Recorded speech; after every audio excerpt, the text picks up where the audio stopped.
ভিন্ন স্বাদে ভিন্ন স্টাইলে একটি মজার ভাপা পিঠা তৈরি করে দেখাচ্ছি। অনেক মজার খেতে, তৈরি করলেই বুঝতে পারবেন কতটা মজার, কতটা সুস্বাদু।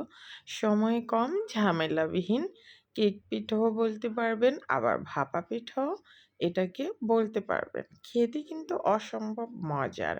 অনেক কম সময়তে পিঠাটা তৈরি হয়ে যায় আর কোনো ঝামেলাও লাগে না।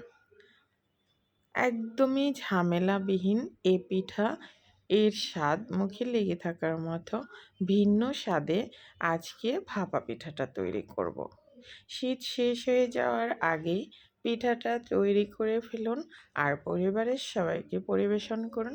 সবাই খেয়ে দেখবেন, খুবই পছন্দ করবে। এই যে দেখেন, ধোয়া ওঠা পিঠা আর অনেক সফট, মুখে দিলেই মিলিয়ে যাবে এর স্বাদ, মুখে লেগে থাকবে। অনেক সুস্বাদু, খুব কম সময়তেই তৈরি হয়ে যাবে আর তৈরি করতেও বেশি সময় লাগে না। দেখে মনে হচ্ছে না লোভনীয়? আসলেই অনেক মজার। এখন এই যে শীত কিন্তু আর বেশি দিন বাকি নেই। শীত থাকতে থাকতেই একবার ট্রাই করে ফেলুন এই ভাপা পিঠা।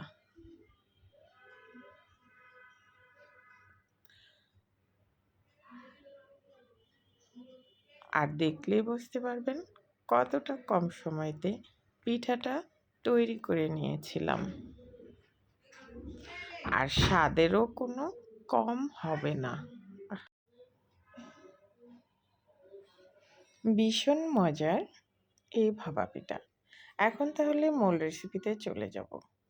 প্রথমেই নিলাম এখানে 4 কাপ চালের গুঁড়া নিলাম।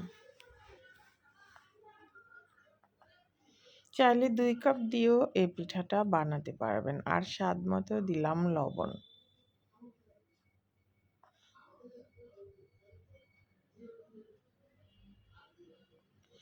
এখানে দুধ নিয়েছি, লিকুইড দুধ। একটু ঘন করে নিয়েছি দুধটা, এতে করে বেশি স্বাদ পাওয়া যাবে। চাইলে পাতলা দুধেও তৈরি করতে পারবেন।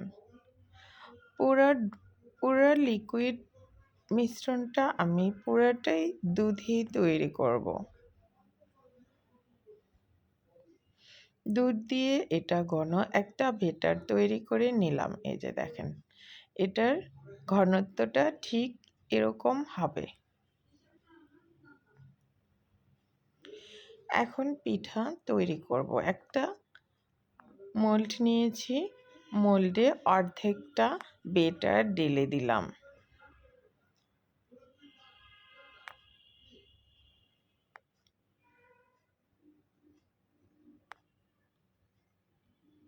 অর্ধেকটা ব্যাটার ঢেলে দিয়ে এখন ওই যে পানি গরম করে নিয়েছি পাতিলে, আর একটা স্ট্যান্ড বসিয়েছি।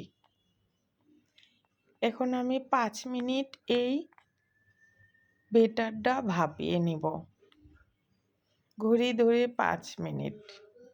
5 মিনিট পর আমি মোল্ডটা উঠিয়ে নিচ্ছি। এখন আবার পিঠা তৈরি করব। প্রথমেই দিচ্ছি খেজুর গুড়। দেখতেই পাচ্ছেন কত সহজে পিঠাটা তৈরি হয়ে যাচ্ছে। খেজুর গুড় 1 লেয়ার সাজিয়ে নিলাম। মিষ্টি কম খেলে বেশি দিবেন, আর মিষ্টি কম খেলে কম দিবেন, বেশি খেলে বেশি দিবেন। এরপর 1 লেয়ার গুড় দিয়ে আরেক লেয়ার নারিকেল দিচ্ছি। বেশি করে নারিকেল ব্যবহার করবেন এই লেয়ারে। যত বেশি নারিকেল দিবেন ততটাই মজা বেশি পাবেন।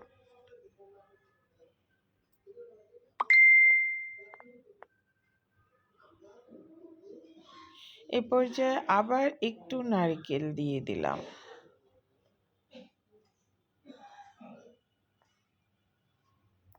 এখন আবার একটু গুড় দিলাম, আবার একটু নারিকেল দিলাম। এ পর্যায়ে এখন বাকি যে অর্ধেক বেটারটা রয়েছে চালের গুঁড়ার, সেটা ঢেলে দিচ্ছি।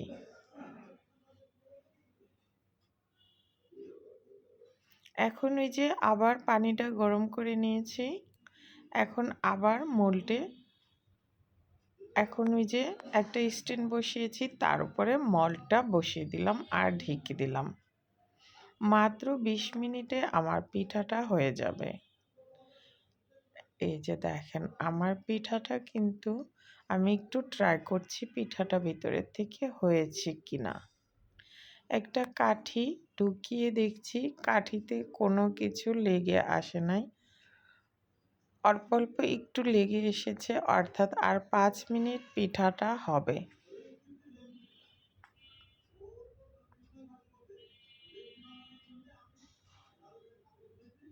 আবার আমি 5 মিনিটের জন্য ঢেকে দিলাম। এবারে আমি 5 মিনিট পর নামিয়ে নিয়েছি আর পিঠাটা মোল্ড থেকে উঠিয়ে নিয়েছি সার্ভিং প্লেটে। এই যে দেখেন অনেক মজার ধোয়া ওঠা গরম গরম ভাপা পিঠা। এই পিঠাটা অবশ্যই একবার ট্রাই করবেন শীত শেষ হয়ে যাওয়ার আগেই। আল্লাহ হাফেজ। সবাই ভালো থাকবেন। নতুন রেসিপিতে সবাইকে আমন্ত্রণ জানিয়ে আজকে বিদায় নিচ্ছি। সবাই অনেক অনেক ভালো থাকবেন। আর রেসিপি ভালো লাগলে ফলো সাবস্ক্রাইব করে নিয়মিত পাশে থাকবেন আশা করছি। আর এই পিঠাটা অবশ্যই ট্রাই করবেন।